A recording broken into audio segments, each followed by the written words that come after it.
এই লোকটি ভুল করে একটি মদের বোতল নদীর ভিতরে ফেলিয়ে দেয়, কিন্তু নদীর ভিতরে লুকিয়ে থাকা একটি শয়তান এই বোতলটি নিয়ে উপরে চলে আসে এবং লোকটিকে এসে বলে, তুমি কি আমার সাথে মদ খাওয়ার চ্যালেঞ্জ করবে? তারপরে লোকটি খুব দেখে তাকে হতভম্ব হয়ে যায়। তারপরে সে কী করবে সে ভাবতে থাকে। তারপরে তাকে সে বলতে থাকে, তুমি যদি আমার সাথে মদ খেয়ে জিততে পারো তাহলে তোমাকে আমি পৃথিবীর মধ্যে সবচেয়ে বড় লোক বানিয়ে দেবো। লোকটি শুনে আরও অবাক হয়ে যায়। তারপরে লোকটি বলে, আমি মদ খাই না, কিন্তু তারপরও শয়তানটি চ্যালেঞ্জ করতে থাকে যে তুমি আমার সাথে মদ খাবে। তারপরে শয়তানটি তার পকেট থেকে 2টি গ্লাস বের করে তার সামনে রাখে এবং তাকে বলে যে চলো আমরা মদ খাই। এরপর লোকটি আরও হতভাগ্য হয়ে যায়। কিছুক্ষণ পরে 2টি গ্লাস বের করে যখন মদ ঢালতে থাকে তখন শয়তানটি এক চুমুতেই সব মদ খেয়ে ফেলে এবং তার শরীর থেকে সব মদ পড়ে যাচ্ছিল।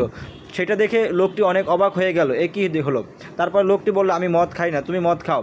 এরপরে লোকটিকে জোর করে মদ খাইয়ে দেওয়া হলো। তারপরে দুজনেই অনেক কষ্ট করে মদ খেতে থাকে। তারপরে একটা সময় লোকটি অনেক ক্লান্ত হয়ে যায়